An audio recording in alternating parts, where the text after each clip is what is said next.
Bismillahirrahmanirrahim. Alhamdulillahirabbil wassalatu wassalamu ala asyrafil anbiya'i wal mursalin wa ala alihi wa sahbihi ajma'in. Amma ba'd. Assalamualaikum warahmatullahi taala wabarakatuh. Apa khabar anak-anak ustazah? Ustazah doakan agar semua sekali sihat, dilindungi dan dirahmati Allah selalu. Macam mana puasa pada hari ini? Harap-harap kamu semua dapat puasa dengan baik, tak ponting ya. Okey, baik. Bertemu lagi kita pada hari ini. Alhamdulillah, diizinkan Allah untuk kita bersama pada hari ini untuk sambung pelajaran kita ya. Baik, hari ini kita nak belajar tajuk akidah. Apa tajuknya? Tajuk kita adalah utusan yang mulia. Apabila kita sebut pasal utusan yang mulia, dia fokus kepada Nabi dan Rasul. Okey, kalau dah sedia semua, jom kita mulakan. Baik, kita mulakan dengan pengertian Nabi dan Rasul. Baik, sebelum kita pergi kepada pengertian ni, Ustazah nak tanya dulu, berapakah jumlah Nabi dan Rasul yang awak patut ingat dan awak patut tahu? Ni dah belajar lama dah ni. Okey. Berapa agaknya jumlahnya? Betul, 25 Nabi dan Rasul. Yang itu patut awak ingat dan patut awak tahu. Baik, sekarang ni kita nak pergi kepada pengertian dulu. Kita nak tengok apa dia persamaan Nabi dan Rasul ini. Okey, persamaannya ialah Nabi dan Rasul ini adalah seorang lelaki. Dia mestilah seorang lelaki. Baik, yang keduanya ialah dia mendapat wahyu untuk diamalkan. Wahyu ni siapa yang bagi? Wahyu ini Allah lah yang bagi. Malaikat Jibril tolong sampaikan. Okey, wahyu ini apa dikatakan wahyu? Wahyu ni bahasa Arab ya. Okey, wahyu itu adalah pesanan ataupun kata-kata Allah Subhanahu Wa Taala. Jadi ini sebagai garis panduan lah untuk Nabi dan Rasul untuk digunakan dekat muka bumi ni. Okey, baik. Perbezaan dia antara Nabi dan Rasul, jom kita tengok satu-satu. Okey, apa dia Nabi ni? Apa dia perbezaan Nabi dan Rasul ni? Yang pertama ialah wahyu untuk diri sendiri. Nabi dapat wahyu, dia guna untuk diri dia sendiri. Pesanan atau kata-kata Allah itu datang untuk diri dia sendiri. Dia guna untuk diri dia je. Okey, ini antara dia dengan Allah. Baik, yang seterusnya ialah Rasul. Okey, Rasul ni apa benda bezanya? Wahyu dia dapat untuk disampaikan kepada orang lain. Dia dapat apa daripada Allah, dia perlu sampaikan kepada umatnya. Contoh Nabi Muhammad. Okey, Nabi Muhammad dia dapat wahyu. Contoh, apa wahyu pertama Nabi Muhammad dapat? Nabi Muhammad dapat perkataan wahyu pertama ialah Iqra. Ingat tak Iqra? Nabi Muhammad menggeletar. Nabi Muhammad dapat wahyu daripada Allah. Malaikat Jibril hantar wahyu tu, bergegar bumi ni dengan dentuman yang kuat nak sampaikan kepada Nabi Muhammad ketika itu. Okey, apa pesanan Allah kepada Nabi Muhammad? Pesanannya ialah Iqra. Jadi bila dah Iqra tu maksud dia apa? Bahasa Melayunya ialah bacalah. Okey, baik, bacalah. Jadinya Allah pesan kepada Nabi supaya baca. Okey, jadi Nabi pesan juga kepada kita, nak pandai kena baca. Jadi wahyu tu disampaikan kepada orang lain. Digunakan untuk kita sampai sekarang ni. Jadi boleh faham Okey, kalau boleh faham, jom kita pergi kepada yang seterusnya. Okey, baik, kita pergi kepada hukum. Hukum beriman kepada Rasul. Bila dah hukum beriman kepada Rasul, mestilah wajib ya anak-anak. Kerana apa wajib? Kerana ia terdapat di dalam rukun iman. Ingat lagi tak rukun iman? Rukun iman ada berapa perkara? Rukun iman ada 6 perkara. Ingat lagi tak? Kalau ingat, jom kita baca sama-sama dengan Ustazah. Yang pertama ialah beriman kepada Allah. Awak suka baca gitu. Okey, yang kedua beriman kepada malaikat. Ketiga beriman kepada kitab. Keempat beriman kepada Rasul. Ni yang kita nak belajar hari ni. Jadi kita nak kena belajar baik-baik dah ni. Dah ada dekat dalam buku iman ni. Baik, yang seterusnya ialah beriman kepada qada dan qadar. Dan last sekali ialah beriman kepada hari kiamat. Jadi apabila semua yang saya dapurkan ini, awak kena ingat, kerana dia meningkatkan keimanan kita kepada Allah Subhanahu Wa Taala. Bila dia letak dalam rukun iman, kita wajib percaya dan beriman. Baik, settle pasal rukun iman ni, settle pada hukum percaya kepada Rasul ni ya. Okey, jom kita pergi kepada warna hijau ini, iaitu dalil. Dalil kenapa kita kena percaya, kenapa kita kena beriman kepada Nabi dan Rasul. Jadi ni dalil Allah bahagi, Allah turunkan dalam surah An-Nisa ayat 136. Jom anak-anak kita baca sama-sama dengan Ustazah. A'udzubillahi minasyaitanirrajim.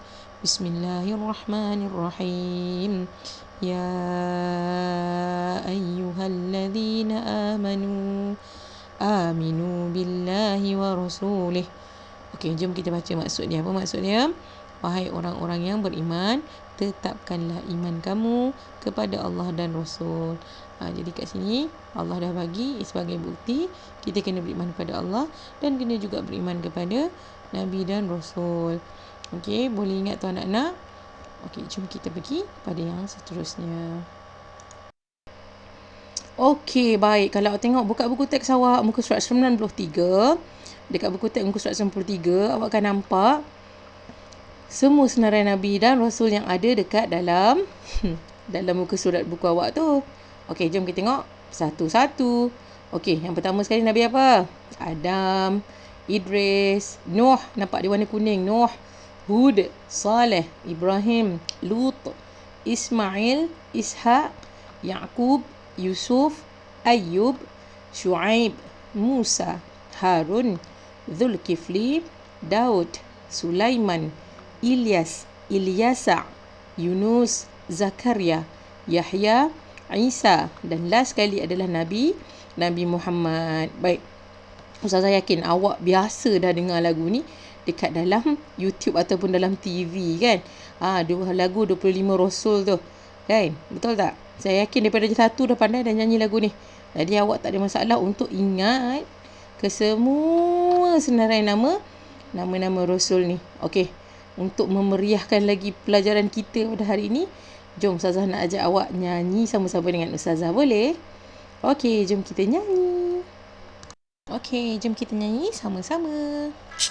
Adam, Idris, Nuh, Hud, Saleh, Ibrahim, Lut, Ismail, Ishaq, Yaqub, Yusuf, Ayyub, Musa, Harun, Zulkifli, Daud, Sulaiman, Ilyas, Ilyasa, Yunus, Zakaria, Yahya, Isa, Akhirul Qatimul Anbiya, Muhammad Al-Mustafa.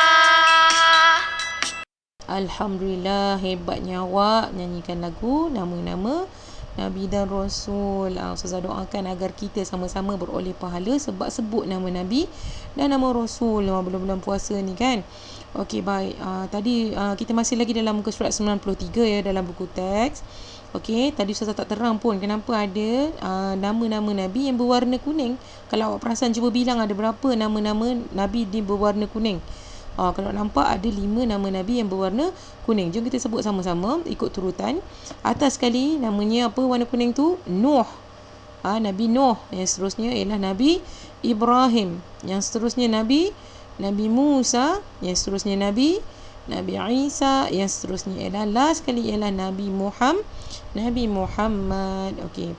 Kelima-lima orang ini namanya Rasul Ulul Azmi. Awak baca dekat petak warna pink kat bawah tu.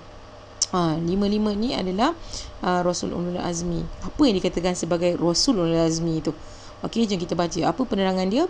Para Rasul yang memiliki ketabahan yang luar biasa untuk menghadapi ujian dalam menyampaikan risalahnya ataupun dakwahnya.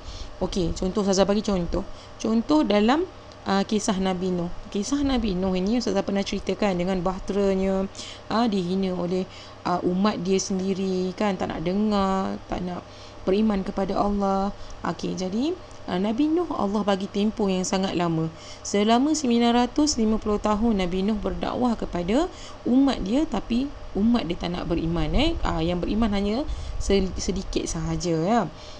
Okey, jadi begitulah. Apa sahaja wahyu yang Allah sampaikan kepada dia, dia kena sampaikan kepada orang lain. Jadi ini adalah tugas-tugas Rasul-Rasul. Okey, jadinya Ustazah nak bagi formula supaya awak ingat siapa Nabi Rasul Ulul Azmi. Ustazah dulu belajar begini, Ustazah nak ajar dekat awak pula supaya ingat siapa dia Rasul Ulul Azmi. Baik, macam mana nak ingat? Formula dia mudah. Ustazah pakai namanya Mimin. Ni masa Ustazah belajar dulu, Ustazah ajar formulanya ialah Mimin. Ingat yang depan ni, yang warna merah ni. Okey, namanya Mimin, iaitu Muhammad, Ibrahim, Musa, Isa, Nuh. Jadi senang nak ingat gitu. Bila orang sebut je Rasul Ulul Azmi, confirm ada 5. Apa formula dia? Adalah Mimin. Siapa orangnya? Muhammad, Ibrahim, Musa, Isa dan Nuh. Jadi Ustazah nak awak ingat nak tak nak memang kena hafal dan ingat. Okey, baik.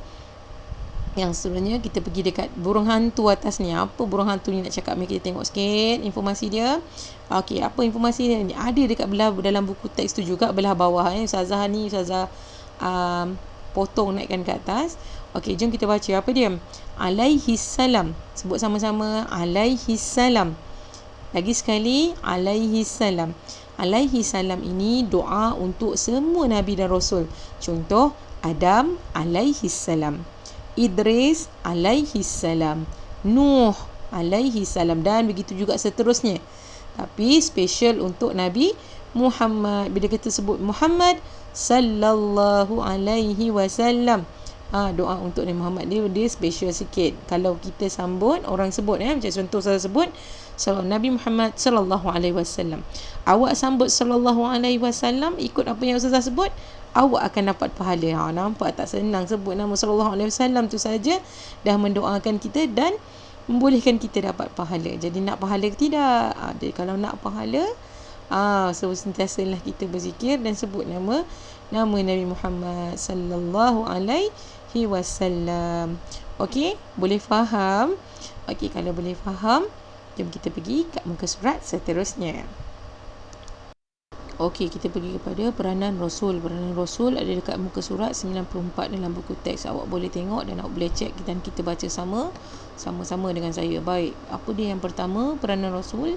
Peranan Rasul ialah menyampaikan wahyu Allah Subhanahu Wa Taala. Macam mana saya terang tadi, memang kerja dia ialah menyampaikan, dapat wahyu daripada Allah.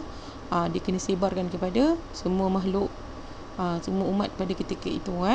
Okey, baik, seterusnya ialah yang nombor 2, baca membimbing manusia dan jin supaya beriman kepada Allah. Nampak, kena bimbing manusia dan jin. Tugas Rasul ini sangatlah berat kerana dia perlu bimbing manusia dan jin supaya beriman kepada Allah. Baik, yang seterusnya ialah yang ketiga, apa dia? Menjelaskan cara hidup yang diridai Allah. Okey, kita ni manusia banyak fitrah, banyak benda yang kita suka nak buat, tapi kadang-kadang kita tak tahu apa yang kita buat itu Allah suka ataupun tak suka, Allah redha ataupun tidak. Jadi peranan Rasul ini ialah menjelaskan, cara ni betul, cara tu tak betul. Okey, jadi itu adalah peranan dan tugasnya. Okey, yang seterusnya ialah apa? Mendidik manusia berakhlak mulia. Okey, manusia ni macamnya perangai. Jadi Nabi dan Rasul ini, Rasul perlu membimbing manusia supaya sentiasa berakhlak mulia, tidak berperangai pelik-pelik. Baik, yang seterusnya ialah nombor 5, apa dia? Mengajarkan cara beribadah yang sempurna. Dalam Al-Quran juga Allah ada memberitahu macam mana rukuk yang betul, sujud yang sempurna. Jadi tugas Nabi adalah mengajar macam mana cara yang betul, kerana Allah menyampaikan wahyu pada Nabi Muhammad ataupun nabi-nabi yang lain supaya untuk sampaikan kepada kita, jadi beribadah dengan baik. Jangan buat perangai yang tidak. Okey, yang seterusnya last sekali ialah menjadi contoh teladan kepada manusia semestinya. Rasul itu adalah contoh teladan. Jadi Nabi dulu tak buat macam ni, Nabi jadi jangan buat. Contoh macam gitu. Jadi dia sebagai rujukan dan contoh teladan kepada kita umat manusia. Okey, kalau boleh faham, jom kita pergi muka surat yang seterusnya. Okey, seterusnya kita pergi kepada kepentingan beriman kepada Rasul dalam buku teks muka surat 90-95. Dekat sini terdapat kenapa kita perlu beriman kepada Rasul itu sendiri. Baik, jom kita baca satu per satu. Yang pertama sekali ialah yakin dan sayang kepada Nabi dan Rasul sebagai utusan Allah. Jadi kita dah beriman, jadi kita kena yakin lah kan. Jadi bila kita beriman, yakin, kita perlu sayang kepada Nabi dan Rasul agar kita semua sekali beroleh pahala daripada Allah Subhanahu Wa Taala. Baik, yang kedua ialah melaksanakan ajaran yang dibawa oleh Nabi dan Rasul. Nabi dan Rasul tu dah Allah utuskan macam-macam rintangan yang dia buat untuk dapatkan kita sampai sekarang ni, nak dapatkan kita punya keamanan sampai sekarang ni. Jadinya kita buatlah ajaran yang dah dia ajar tu. Jenuh Nabi pergi perang nak dapatkan agama Islam tu bertapak dekat muka bumi ni. Jadinya kita tak payahlah mengada-ngada duk buat perangai. Jadinya kita kena dilaksanakanlah ajaran yang dibawa tu. Contoh apa dia? Mengucapkan 2 kalimah syahadah, solat, puasa, zakat, buat benda-benda yang baik itu. Okey. Baik, yang seterusnya ialah sentiasa berakhlak mulia. Jangan nak buat perangai pelik-pelik tu. Okey, kena buat perangai baik-baik. Nak pula bulan Ramadan ni. Jangan nak buat perangai pelik-pelik ya. Jangan buat mak sakit hati. Okey, yang seterusnya ialah meneruskan dakwah Nabi dan Rasul. Awak sampaikan kebaikan kepada orang lain, Allah akan bagi ganjaran yang banyak kepada awak. Jadi meneruskan dakwah Nabi dan Rasul itu adalah tugas kita sebagai khalifah. Kita ni pun kena teruskan dakwah Nabi dan Rasul. Macam siapa? Yang baru-baru ni, macam Ustaz Abid Liu. Nampak dia meneruskan dakwah Nabi dan Rasul. Dia pergi sampaikan dakwah Allah sayang, Nabi sayang. Jadi kita ni perlu buat teruskan dakwah ni. Bagi tahu dekat orang lain, walaupun satu ayat, awak akan dapat pahala yang berlipat kali ganda oleh Allah. Okey, baik, seterusnya ialah last sekali ialah yakin dan bersungguh-sungguh melakukan ibadah. Jangan buat ibadah itu sambil lewa dan main-main. Okey, jom kita pergi muka surat seterusnya. Okey, baik, muka surat yang seterusnya ialah muka surat 96, adalah muka surat terakhir untuk tajuk kita utusan yang mulia. Jom kita baca satu-satu. Okey. Dekat sini tajuknya ialah tindakan sebagai bukti keimanan kita kepada Rasul. Okey, apa bukti awak tu beriman kepada Rasul?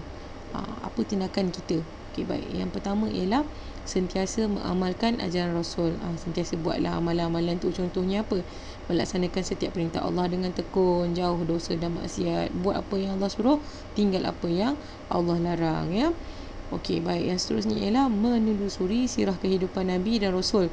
Okey, kalau macam awak macam confused ke dengan kisah-kisah Nabi ni, awak boleh buka buku-buku, awak boleh tengok cerita pasal kisah Nabi, macam mana dia berperang, macam mana dia mendapatkan dakwah, menyampaikan dakwah, menyebarkan agama Islam. Saja awak tengok jejak Rasul. Awak tengoklah jejak Rasul tu sangat-sangat bagus dan sangat-sangat hebat untuk mendalami sirah kehidupan Rasulullah. Baik, apa lagi? Menjadikan sirah Nabi itu sebagai sumber rujukan. Jangan tengok benda lain, tengok sumber sirah Nabi itu sebagai sumber rujukan kita untuk meneruskan kehidupan kita sebagai seorang Muslim yang sejati. Baik, yang seterusnya ialah meneladani peribadi Rasul. Okey, apa dia yang kita perlu teladani? Tekun dan cekal dalam menuntut ilmu. Tekun, jangan belajar main-main. Nak tuntut ilmu kena belajar sungguh-sungguh. Yang kedua ialah bersabar dalam setiap ujian yang melanda. Tengok Nabi Muhammad dibaling najis ketika menyampaikan dakwah, lagi dibaling apa lagi? Dicampakkan duri sehingga berdarah kaki Nabi. Macam-macam ujian yang Nabi tempuhi dalam menyampaikan dakwah. Jadi kita kena contohi peribadi Nabi Muhammad itu. Okey, baik, seterusnya ialah mencintai Rasulullah SAW. Kita kena cinta kepada Nabi Muhammad. Beramal dengan ajaran dan sunnah Rasulullah. Apa Nabi buat, kita buat. Makan pakai tangan kanan, jangan makan pakai tangan kiri. Makan pakai tangan kanan, dapat pahala sebab kita ikut sunnah Rasulullah. Apa lagi perkara-perkaranya? Buka puasa makan kurma dulu. Buat macam gitu dapat pahala. Kerana apa? Kerana Nabi buat juga dahulu. Jadi kalau kita sayang kepada Rasulullah, kita buat ikut macam apa yang Nabi buat, dapat pahala. Bukan buat saja-saja tapi dapat pahala. Tak nak ke pahala? Jadi nak pahala, kita buat sama-sama. Lagi memperbanyakkan selawat kepada Nabi. Jadi apa lagi ni, duduk di rumah cuti-cuti ni tak ada apa buat, selawat banyak-banyak kepada Nabi. Buat sallallahu ala Muhammad, apa-apa sahaja zikir awak buatlah supaya beroleh manfaat dan syafaat daripada Allah SWT. Baik, yang seterusnya ialah menjaga masa. Yang kelima ialah menjaga masa. Tak buang masa dengan perkara-perkara yang sia-sia. Ada masa awak belajarlah. Ni duduk dekat rumah tak ada apa nak buat, jangan gaduh dengan adik, jangan duk kacau mak. Jadi buatlah benda-benda yang tak menentangkan kepada perkara sia-sia. Bantu ibu ke, jangan jangan buat perkara sia-sia lah kita dia. Jangan duk kerja main, tengok TV je. Belajarlah ya. Okey, baik, yang seterusnya ialah berdakwah kepada orang lain. Macam saya cakap tadilah, kita kena ajak rakan-rakan kita untuk sama-sama mengamalkan ajaran Nabi Muhammad. Contoh macam kat sekolah selalu kan, kawan-kawan ajak, jom kita pergi semayang, macam tu. Jadi dia mengajak kepada perkara-perkara yang perkara-perkara kebaikan lah tu apa Nabi buat. Jom kita pergi semayang, jom tolong cikgu, akan baik tu perangai tu. Jadinya jadi sama-sama kita kena mengamalkan dan dakwah pada orang lain. Okey, jadi saya rasa cukup setakat itu dahulu. InsyaAllah ada masa dan peluang lagi, kita akan sambung lagi pelajaran kita dengan tajuk yang lebih menarik dan lebih baik, InsyaAllah. Assalamualaikum.